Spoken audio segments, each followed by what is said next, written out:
I think my job, is to obviously help, give guidance. My experience, I've experienced a lot in this league, so being able to share as much about the game as I can to JB, Nick, Rod T, Dabo, man, Will, all those guys. It's a tight knit group. Guys that are willing to listen and come to work each and every day, man. And so it's a real good group. It's a competitive group. Everybody's got great talent and been doing good thus far. Rodney, when you're on the field against a quarterback that's started in the Super Bowl, how does that benefit what you guys are trying to do out there? Oh, man, iron sharpens iron. And being able to go against Matt and everybody on that offense, man, is special. You don't find that too often where you have a quarterback established as Matt who's been able to be productive in this league. And so we're able to work good on good, honestly, knowing that you're getting there his best each and every day, which makes us better as a group. You ever been in a situation where you had three Super Bowl starting quarterbacks on the same field? No, I haven't. I haven't, and that's why I said it's a good group to be around, man. You have Matt, you have Nick, who obviously I played a lot of ball with in Philly, who's won a Super Bowl and won a lot of games in this league, and other guys who have done that at a high level. Going against a back like JT is very helpful for us. Naheem's one of the best coming out of the backfield, so we're getting better, man, because of those guys over there. What areas have you seen the most growth in this safety position? I just think playmaking. When you see on tape, man, you see JB flashing on tape, getting his hands on a lot of passes. Same thing with Nick and the rest of the group as well. So I see us, as being playmakers and knowing we talk about it all the time, man, as a secondary. In order for this defense to go, as far as we want to, we have to play well each and every week.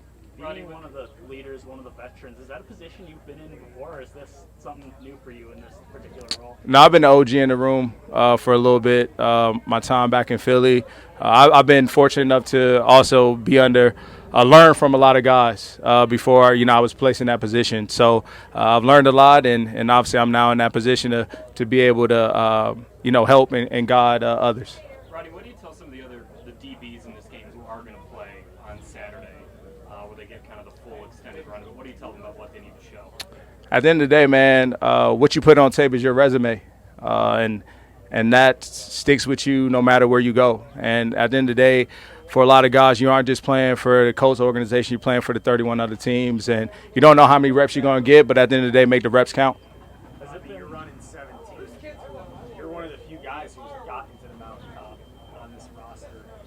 Is that talked about at all when you join a team that's on the cusp of peers? But Yeah, it's mentioned, but at the end of the day, it's a new team. I'm here with these guys, and now this is part of our journey, taking that next step and knowing that obviously the teams before have reached the playoffs, but we're a new team. This is the 2022 Colts, and we have to establish our identity and who we want to be ultimately. You've played a lot of free safety. You're playing some strong safety now. How has that adjustment been for you? Adjustment's been cool. I've done it all since I've been in the league, honestly. Played probably every position, corner, nickel, free safety, and strong, but I've spent a lot of time in free. But it's good being down in the box in this scheme and being able to have a chance to make an impact in the game in a lot of different ways. Yeah, I think it's been good work for us the last couple of days, seeing different looks, going against different players, different fronts, pass rush games, all those kind of things are huge as you get prepared and ready for the season. So, I think it was a really valuable 2 days for us. it looked like you had a little juice after that first 7-on-7. If you high-five Parks, Frazier, something there. It looked like you were hot early today.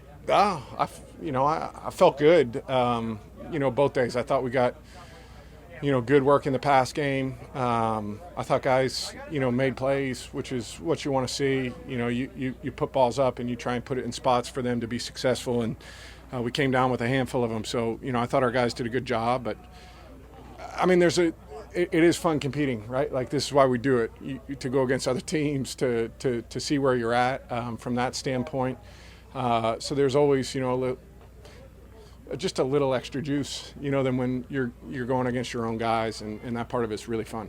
You get a better sense of where your young receivers are at when they're going against different corners and different DBs? Yes, but I also think we've got really really talented guys here that challenge us, and that part of it's really good too. But I think it was good for them these last 2 days, to see different bodies, to see different guys, see different techniques, different stuff that they're going to see through the course of the year, and have to adjust to it quickly, and kind of trust the training that we've done, since April when we've gotten together. It's the first time we've, really had extended time going against different guys, and I think that part is valuable. What do you like about Pierce? What excites you as a quarterback? He's really young, but he can do a lot. What's fun about watching him develop? There's a ton.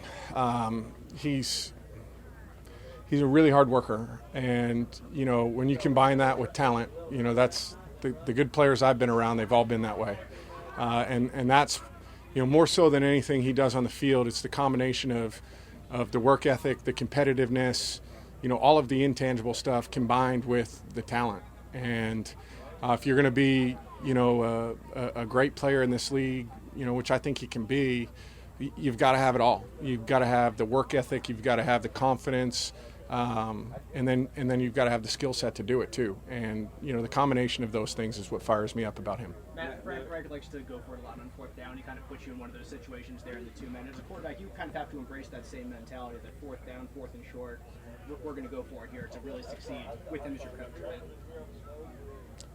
Yeah, when they call it on fourth down, it's our job to make sure we convert. And so, I love Frank, but it's not unique to Frank. That's been my whole career. If they've got the confidence to go for it on fourth, and that's what we're doing. It's our job and responsibility as players, to make it right. And we fell a little short there at the end, but we've got to get better in those situations. You always wear a brace. Once you get into a season. Yeah, I've worn a brace on my left knee since college, and so I don't typically wear it during practice. And just going against another team, not that I thought anything would happen, but you just don't know the competitiveness, and it can be non-intentional too. But I've always worn this since college. Okay, a couple more. What had been your impressions of Ogletree before yesterday? I thought Drew had an awesome camp and really great offseason. I think he impressed everybody in this building with how he plays on the field, his savvy, the hands, the way he blocks. It's unfortunate when you see stuff like that. It's hard, and you don't become numb to it even when you play for a long time. It sucks when you see something like that, and you feel for him. But I was telling him yesterday, it's he's going to have a bright future around here.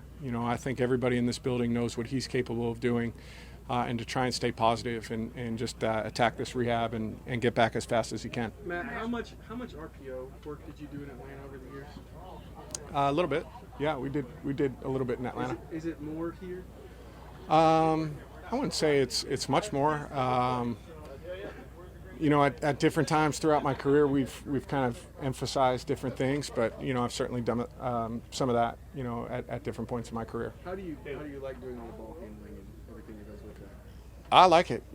I ran the triple option in high school, so I'm used to it, man. It was a long time ago, but we did a lot of that in high school. So you do whatever you got to do to win football games, and I'm certainly comfortable with that. Matt, Jay, last one here. Jim Irsay yesterday spoke very highly of the changes you've implemented here in the early going. What have you taken from that relationship in the early going with your new owner? Yeah, I've really enjoyed getting to know Mr. Irsay, and you can tell that the passion that he has for this organization means everything to him, and you feel that. I've been lucky throughout my career to play for Arthur Blank in Atlanta, who was incredible, and then to be here and play for Jim, it's special. But I think the passion he has, you feel that immediately. The love he has for current, former players.